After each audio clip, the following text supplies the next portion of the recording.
반갑습니다. 대기업 청자 여러분들 그리고 리가캔바이오 주주님들 이 리가캔바이오 같은 경우 현재 이 ADC에서 좀 굉장히 빛을 보고 있는 이 기업인 만큼 금일도 강한 상승이 나와줬다라는 거 우리가 확인할 수 있는데요. 현재 이 ADC의 성장성과 그리고 빅파마 기업들의 투자 규모 우리가 간단하게 알아보고 이제 다음 달 발표될 데이터가 있습니다. 그래서 여기에 대한 이 기대감으로 리그캔바이오가 좀 긍정적으로 나가고 있다라는 거 우리가 확인할 수 있고 무엇보다 이 제가 이 컨트롤 플랫폼에 대해서 좀 지속 강조 드리는데 이런 부분에서 현재 빛을 발하고 수급도 굉장히 긍정적인 만큼 이런 부분에서 우리가 리그캔바이오 지속적으로 추적하셔야 되지 않을까라고 생각합니다. 이 보시는 것처럼 이 ADC 같은 경우 이 10년 내 약 145배 성장할 거다라고 전망을 하고 있고 빅파마 기업들이 현재 6조 6.7조 원에 투자하는 것을 우리가 확인해 볼 수 있는데요. 이 연평균 성장률이 32%고 2035년에는 약 9조 4천억에 이를 것으로 내다보고 있다고 하는데 현재 이 TPD의 시장이 83%가량이 북미 지역을 차지하고 있다고 합니다. 현 시점에서 이 개화 시기인 만큼 이 리가켄바이오의 이 컨트롤 플랫폼 자체가 더욱 부각되고 여기서 더 긍정적인 모멘텀을 가져올 수 있다라는 거 우리가 크게 눈여겨봐 주시면 좋을 것 같고요. 제가 이 부분에 대해서 좀 지속 강조 드리면서 이야기를 드리는 이유가 이 ADC 같은 경우 이 부작용이 있습니다. 제가 이제 저번 시간에 좀 자세하게 말씀을 드렸었는데 이 리가킨바이오가 여기에 대한 부작용도 적고 이 ADC 자체가 현재 개화 시기인 만큼 여기서 추가적인 이 라이선스 아웃이나 이 기술 도입에 대한 이 리가켄바이오의 플랫폼 자체가 더욱 부각될 수밖에 없다라고 강조를 드리는 거죠. 또 9월 달에 이제 금리를 인하할 거다 현재 미국 측에서 일제 이야기가 나오고 있는데 이 실질적으로 금리 인하까지 하게 될 시 우리가 또 이 바이오 기업들의 이 포텐셜이 더 크게 터질 수 있다라는 게 가장 중요하지 않을까 싶습니다. 그 이유가 현재 이 빅파마 기업들 현재 고금리 속에서 고금리가 장기화되다 보니까 이 실적 자체가 지속적으로 떨어지고 있는 모습 우리가 확인해 볼 수 있어요. 미국 측에서도 이 실질적인 이 바이오가 이 돈을 버는 기업들이 많이 없다라는 겁니다. 하지만 이 리가켄 바이오 같은 이제 금리가 이제 인하가 되고 여기서 추가적으로 이 빅파마 기업들의 이 투자 자체가 더 크게 늘어날 수 있기 때문에 이런 부분에서 이 리가켄 바이오의 성장성이 더 크게 부각될 수 있다라고 이야기를 드리는 거죠. 그래서 이런 이슈들 우리가 좀 함께 눈여겨 봐주시면 좋을 것 같고 제가 저번 영상에서 말씀드린 이 LCB에 대한 죄송합니다. 이 LCB 일상에 대한 이 컨트롤 플랫폼을 우리가 좀 보셔야 된다라고 이야기를 들었습니다.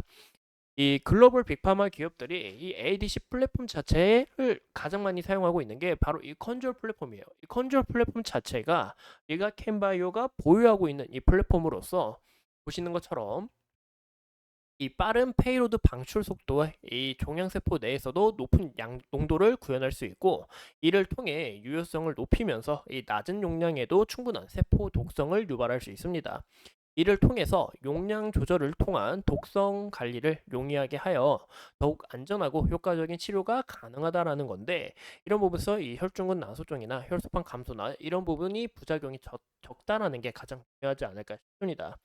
이 무엇보다 이 바이오 기업들은 아무리 데이터가 정말 좋게 나오더라도 이 부작용이 나온다 하면은 여기서 임상에 대한 실패 확률이 굉장히 높습니다. 하지만 이 리가케인 바이오 같은 경우 이런 컨트롤 플랫폼 자체가 부작용도 적고 이런 부분에서 추가적인 이 기술 도입에 대해서 실질적으로 계약가 본격적으로 시작이 됐을 때 더욱 수혜를 받을 수 있는 그런 기업이다라고 이야기를 드리는 거죠.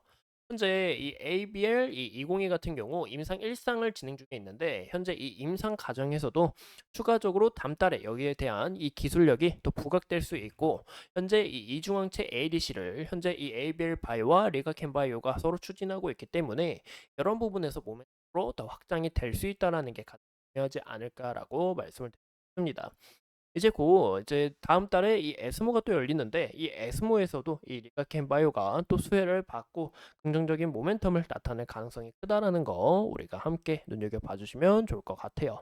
현재 리가켄 바이오의 수급 현황을 우리가 함께 눈여겨 보신다면 이제 리가켄 바이오 같은 경우 이 기술력 자체가 굉장히 뛰어나기 때문에 재차 부각될 수밖에 없다라고 좀 강조를 드렸었습니다. 이 지수가 무너졌음에도 주가가 굉장히 빨리 회복하는 모습 우리가 확인해 볼 수 있었고, 이 과거에도 121선과 61선 지속적으로 받쳐줬는데 현재도 이 121선에서 강하게 말아 올리고 61선에서도 강하게 수급이 받쳐주면서 현재 주가가 이렇게 또 신고가를 찍는 그런 모습을 나타냈다라고 봐주시면 좋을 것 같습니다. 현재 이 수급 방면을 보시면 수급 자체도 굉장히 좋아요. 보시는 것처럼 외국인의 지속적인 매수세 기간의 매수세 우리가 확인할 수 있고, 심지어 이 연기금의 매수세까지 강한 이 매수세를 우리가 확인할 수 있는데, 이 수급 자체도 굉장히 강하기 때문에 이런 부분에서 더 긍정적인 움직임 우리가 기대해 볼 수 있다라는 거죠. 근데 이런 수급이 왜 들어오느냐? 그런 요소를 우리가 파악하는 게 가장 중요하겠죠.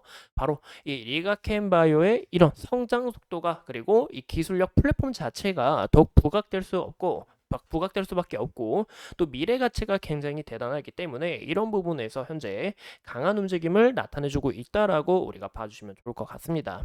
이런 흐름에 있어서 이 리가켄바이오 현재 차트상으로 봤을 때는 5일선 지속적으로 지지를 받아주면서 주가가 형성이 된 만큼 이 5일선에 대한 이탈이 나오는지 우리가 확인해 주시면 좋을 것 같고, 현재 이 신고가를 가면서 어느 정도 이 차익 실현 물량이 또 던져질 수 있기 때문에 내일 이런 부분에 대해서 주가가 어느 정도 밀릴 가능성이 있다라는 것도 우리가 주의를 하시는 게 가장 중요하지 않을까 싶어요.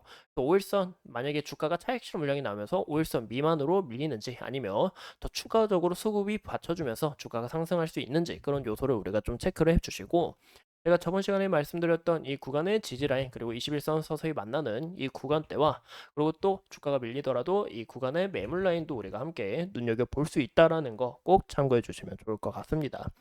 이상 이 리가켄바이오에 대해서 함께 알아봤고, 앞으로 추가적인 이슈 여러분들과 함께 하면서 끊임없이 살펴보도록 하겠습니다. 오늘도 소중한 시간 내서 영상 시청해 주신 점 감사합니다.